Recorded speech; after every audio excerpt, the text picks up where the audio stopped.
قرآن پاک میں جس طرح 7 آسمانوں کا ذکر کیا گیا ہے، اسی طرح 7 زمینوں کا بھی ذکر ہے۔ سورۃ طلاق کی آیت نمبر 12 میں ہے کہ اللہ تعالیٰ وہ ہے جس نے 7 آسمان پیدا کیے اور زمینیں بھی اسی کی مثل، ان کے درمیان حکم نازل ہوتا ہے تاکہ تم جان لو کہ بے شک اللہ تعالیٰ ہر چیز پر خوب قدرت رکھنے والا ہے۔ اللہ تعالیٰ نے یہ زمین و آسمان کا نظام کتنے عرصے میں قائم کیا؟ اس کے متعلق اللہ تعالیٰ سورۃ سجدہ کی آیت نمبر 4 میں فرماتے ہیں کہ اللہ تعالیٰ وہ ہے جس نے زمین و آسمان اور جو کچھ ان کے درمیان ہے سب کو 6 دن میں پیدا کیا اور پھر عرش پر قائم ہوا۔ اب ہمارے ذہن میں سوال آئے گا کہ اتنا بڑا نظام صرف 6 دن میں کیسے بن گیا؟ تو اللہ تعالیٰ ایک دوسری جگہ سورۃ حج آیت نمبر 47 میں کچھ یوں اس کی وضاحت کرتے ہیں، تمہارے رب کے نزدیک ایک دن تمہاری گنتی کے اعتبار سے 1000 سال کا ہے، یعنی زمین کے 1000 سال آسمانوں پر اللہ کے نزدیک ایک دن کے برابر ہیں، لہٰذا زمین و آسمان کے بننے میں 6000 سال لگے۔ مزید اوپر کی آیت سے یہ بھی پتہ چلتا ہے کہ وہ آسمان جسے ہم دیکھتے ہیں محض ایک آسمان نہیں ہے، بلکہ اس جیسے 6 آسمان تہ در تہ اور بھی ہیں جو ہماری نظروں سے اوجھل ہیں۔ بالکل اسی طرح 7 زمینوں کا بھی ذکر کیا گیا ہے۔ اس سے کیا مراد ہے؟ کیا ہماری کائنات میں ہماری زمین جیسی اور زمینیں بھی ہیں جن پر انسان یا کوئی اور مخلوق رہتی ہے؟ سورۃ رحمان کی آیت نمبر 33 میں اللہ تعالیٰ فرماتے ہیں، اے انسانوں اور جنوں کے گروہ، اگر تم میں طاقت ہے کہ آسمانوں اور زمینوں کے کناروں سے باہر نکل جاؤ تو نکلو، لیکن ایک عظیم طاقت کے بغیر تم نہیں نکل سکتے۔ کیا اس آیت میں اشارہ موجود ہے کہ انسان ایک دن آسمانوں کی حدوں کو کراس کرے گا؟ انہی سوالوں کو ہم آج کی ویڈیو میں ڈسکس کرنے جا رہے ہیں۔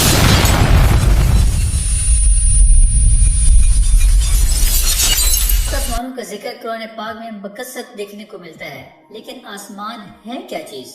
کیا یہ جو نیلا رنگ ہم دیکھتے ہیں یہ آسمان ہے؟ تو اس کا جواب ہے کہ شاید یہ آسمان نہیں ہے۔ یہ نیلا رنگ اوزون گیس کا ہے جو سورج سے آنے والی خطرناک شعاعوں سے زمین کو بچاتی ہے۔ قرآن پاک میں ایک جگہ اللہ تعالیٰ فرماتے ہیں کہ ہم نے پہلے آسمان جسے آسمان دنیا کہا گیا ہے، اس آسمان کو چراغوں سے سجایا ہے۔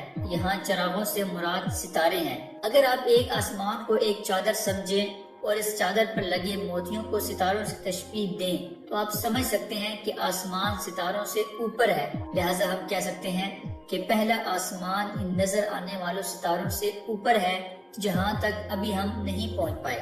ہم بعض اوقات سوچتے ہیں کہ کیا ہم آسمان کی حدوں کو کبھی چھو پائیں گے، کیونکہ اس کا اشارہ سورۃ رحمان کی آیت میں ملتا ہے جب اللہ تعالیٰ فرماتے ہیں، اے انسانوں اور جنوں، تم زمین و آسمان کی حدود سے نکل سکتے ہو تو نکل جاؤ، مگر ایک زبردست طاقت کے بغیر نہیں نکل سکتے۔ اگر زمین کی باؤنڈری سے نکلنے کی بات کی جائے تو 12 اپریل 1961 کو روسی خلاباز یوری گاگرین وہ پہلا شخص تھا جس نے زمین کی حدود سے نکل کر اس کے گرد کامیاب چکر لگایا، اور پھر 1969 میں اپولو مشن کے ذریعے انسان کی چاند پر باقاعدہ کامیاب لینڈنگ بھی ہو چکی ہے۔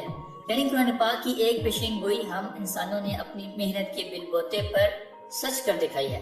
ہو سکتا ہے کہ مستقبل میں ہم جدید اور تیز رفتار اسپیس شپس بنانے میں کامیاب ہو جائیں، جن کے ذریعے ہم آسمان کی وسعتوں کو طے کرتے ہوئے قرآن مجید کی اس آیت کی دوسری بات کو بھی پورا کریں۔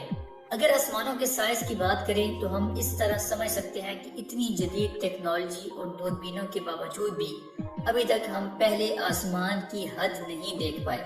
ایک روایت کے مطابق ہر 2 آسمانوں کے درمیان 500 سال کا فاصلہ ہے۔ اس کے بعد اللہ کا عرش ہے اور اسی پر کرسی ہے۔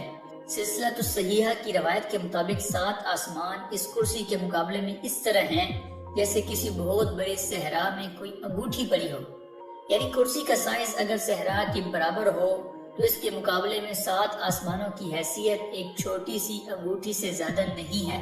اسی طرح کرسی عرش کے مقابلے میں ایسی ہے جیسے صحرا میں انگوٹھی۔ اگر آسمانوں کی تعداد کی بات کی جائے تو ہمارا آسمان محض ایک نہیں بلکہ اس جیسے آسمان اور بھی ہیں جن کا ذکر قرآن پاک میں اکثر مقامات پر ملتا ہے۔ یہی وہ 7 آسمان ہیں جن پر معراج کی رات پیغمبر اسلام حضرت محمد صلی اللہ علیہ وآلہ وسلم نے مختلف انبیاء کرام سے ملاقات کی۔ پہلے آسمان پر حضرت آدم علیہ السلام سے ملاقات ہوئی، دوسرے آسمان پر حضرت یحییٰ اور حضرت عیسیٰ علیہ السلام سے، تیسرے آسمان پر حضرت یوسف علیہ السلام سے، چوتھے آسمان پر حضرت ادریس علیہ السلام سے، پانچویں پر حضرت ہارون علیہ السلام سے، چھٹے پر حضرت موسیٰ علیہ السلام سے، اور ساتویں آسمان پر حضرت سیدنا ابراہیم علیہ السلام سے ملاقات ہوئی۔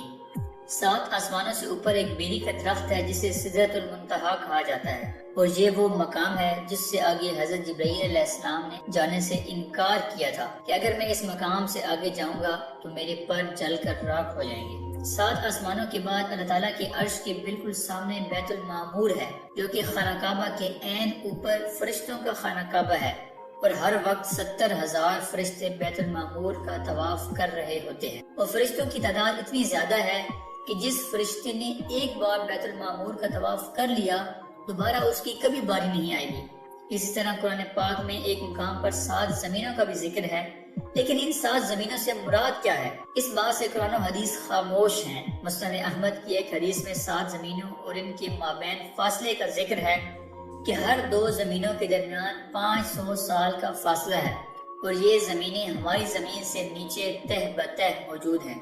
سائنس اس بارے میں ایک تھیوری دیتی ہے جسے ملٹی ورس تھیوری کہتے ہیں، جس کے مطابق ہماری اس کائنات کی طرح کئی اور کائناتیں بھی ہو سکتی ہیں، یعنی جس کائنات کو ہم سب کچھ سمجھ رہے تھے یہ محض ایک کائنات یا اس کا ایک چھوٹا سا حصہ ہے جسے ہم آبزرویبل یونیورس کہتے ہیں، یعنی جتنی کائنات کو ہم نے ابھی تک دیکھا ہے، آبزرو کیا ہے، وہ اس پوری ہماری ایک کائنات کا ایک چھوٹا سا حصہ ہے جس کا سائز 46.5 بلین لائٹ ایئر ہے۔ لیکن یہ محض ایک تھیوری ہے جس کا ابھی تک ہمارے پاس کوئی پریکٹیکل ثبوت نہیں ہے۔ البتہ ایسے سیارے ہم دریافت کر چکے ہیں جہاں کا ماحول زندگی کے وجود کے لیے سازگار ہے، جہاں زندگی کی موجودگی کے لیے ضروری عوامل موجود ہیں۔ ناسا دن رات اس پر ریسرچ کر رہا ہے کہ ہماری کائنات میں کہیں زندگی کا سراغ ملے۔ ایلین سے رابطہ کرنے کے لیے ہم نے ایک سپیس مشن بھی بھیجا ہے جس میں ہم نے زمین کی لوکیشن، مختلف آوازیں اور ویڈیو ایلینز کے لیے بھیجی ہیں۔